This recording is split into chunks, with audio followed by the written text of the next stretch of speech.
listen up there, YouTube. Chip here with the iconic Sportcycle Motovlog. Hey guys, I got another installment of the HyoMoto Motovlog. So, good morning guys.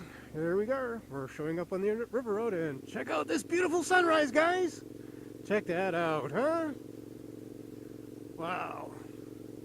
So, this is going to be a beautiful morning, I can tell. It's getting off to a good start. Got this beautiful sunrise over the Indian River.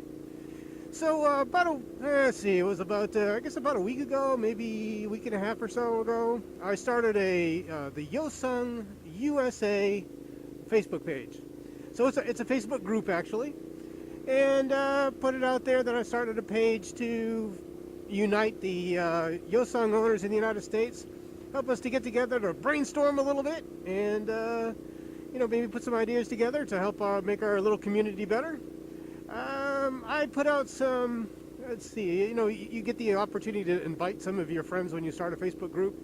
I invited the guy that I bought my original Hyosung motorcycle from, which he joined. He no longer has a Hyosung. He sold me his Hyosung so he could buy an R1, which promptly got stolen. Sorry, John. Sorry about that, bro.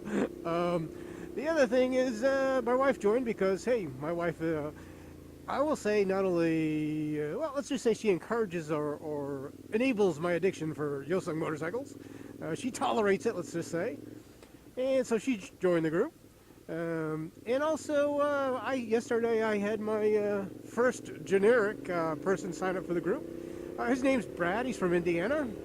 And Brad has a 2016 Hyosung GT250 in red.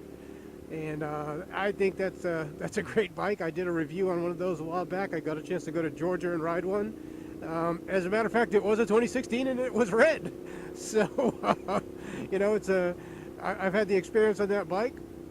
I did a follow-up video on that bike calling it the ultimate commuter, which I believe that you could probably consider a bike like that, a great commuter. Excellent on gas, 60s up to, maybe up to 70 miles per gallon. The other thing is, it's a GT, so it's got the comfortable riding position. Now my GT is a 650. Now size-wise, they're very similar. The 250 and the GT, I mean, they share the gas tank, the seat. They share many of the same. The triangle, the rider's triangle, is very similar.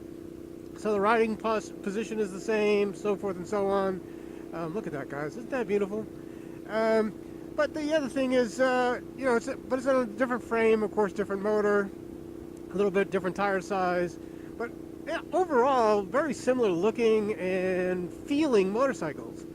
Now, this has a close ratio 6-speed, which basically means this bike wants to accelerate or decelerate all the time. And of course, one of the things I really love about this bike is hey, Squirrel, it has a really good engine braking. So when you roll off throttle, man, this thing just wants to come to start slowing you down. So, now on the other hand, look at this, guys. Look at this, isn't that beautiful? Hello, bird. Good morning, guys. The thing about the GT250, now that's a 5-speed, and it's kind of a wide ratio 5-speed. So it's not always one. I mean, you have some, pretty good cruising speeds between gears. Guys, look at this beautiful morning, huh? So the nice thing about it is, if you're commuting, especially around the city, it's more relaxed. I mean, it looks cool. It's still very sporty. It has, nimble handling. It feels lightweight. It kind of tilts back and forth real easy. But like I said, it's not. You have some more cruising ability with it, at the lower speeds, which I find nice. The other thing is being a VTwin as opposed to a lot of the 250 bikes being either a parallel twin or a single. I find it to be quite smooth. It tacks up pretty quick. So, you have that, you can have that fun factor along with it. Guys, this is an absolutely gorgeous morning. Look at this. Man, I'm glad I get to share this with you guys out there fishing. Check that out. So this is, if you live, on the river around here. Oh, the other thing. So the gentleman that joined our group yesterday, Brad, he said he has a sister, I believe he said, that lives in New Smyrna Beach. That's about not even quite an hour north of here. There are roads like this that ride along the Intercoastal Causeway in that area, which I've ridden before. Beautiful area. New Smyrna Beach is kind of, it's a little beach town community. The other cool thing about the New Smyrna Beach area is that you can actually take your car onto the beach. You know, you can park out there, bring a cooler, your frisbee, whatever, and make a day of it. So there's certainly a lot of fun things to do. So Brad, if you get down to New Smyrna Beach, you know, send me a message and maybe we'll hook up to go for a ride or something. But guys, because who would want to miss out on this, right? I mean, my goodness, what a birds. Is this not amazing? Now out there, that's the causeway. That causeway, that bridge takes you over to Merritt Island. There's also some great riding out there, especially if you go down the south end of the island. But yeah, this I find, you know, of course, you know, I'm fortunate enough to live in Florida, so, you know, I can ride pretty much year round. It never really, I mean, you get some cold here, but I mean, it's nothing like, you know, where I'm from in Massachusetts. I mean, not even close. I mean, just look at this beautiful water this morning, guys. It's not like glass. I've seen it like that. I haven't seen any dolphins yet this morning, but my goodness, it's beautiful this morning. Sun's pretty bright, so it's probably going to be a nice day. Now, it's calling for, weather-wise, kind of the perfect day. Started off 57 when I left the house this morning. I'm supposed to get up to like 77. So weather-wise, it's perfect. Could be partly cloudy. Right now, it's just a little hazy, a little moisture in the air. But you know what? It feels really great out here this morning. I did put on a light jacket, you know, because, you know, like I said, it started at 57. Being from Florida, that's, you know, that's cold to be. It's Arctic weather. But, yeah. But other than that, it's a beautiful morning. This, as you can see, is the Scenic Route. It's slow speeds through here, 25 or so miles an hour.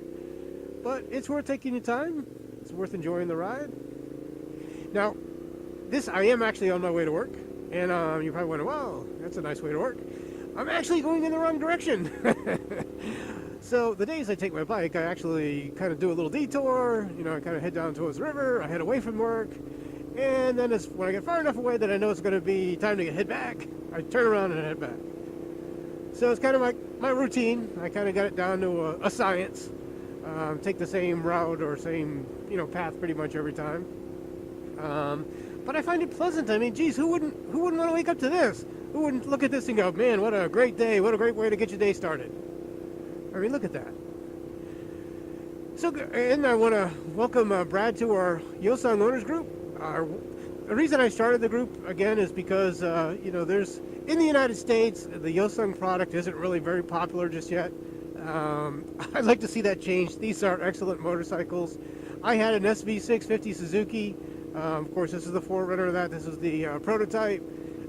I like this a lot better. Even though they're very similar bikes, this thing sounds much better. It has more engine braking. I actually like the style more. And I got to tell you, my SV650 was one really good-looking bike. I've got some pictures of it on some video on some of my other channels. But this, like I said, this is my favorite. I was actually wanting the red one. I was wanting to do the red with the silver stripe. That was my first preference until I saw this one. Morning, guys. But and after I saw this bike in person, there was no way I could not buy this one. This one actually was it was the Hyosung in Georgia. You know, they actually put this bike together special. It's the pearl white. It's got the red stripes. It actually has a blue front fender. I don't know if you can see that. It's got a blue front fender, which that kind of makes it unique. I actually added, of course, I'm not going to stick my head down there now, but I added a red belly fan to it just to continue the red, white, and blue paint scheme, and I added some red stripes to my wheels. You know, I love the way the bike looks. I love the way it sounds. I love the way it feels. It's kind of the trifecta of motorcycle enthusiasts. I'm getting to take it on a twisty road. See, this is my sign. Yeah.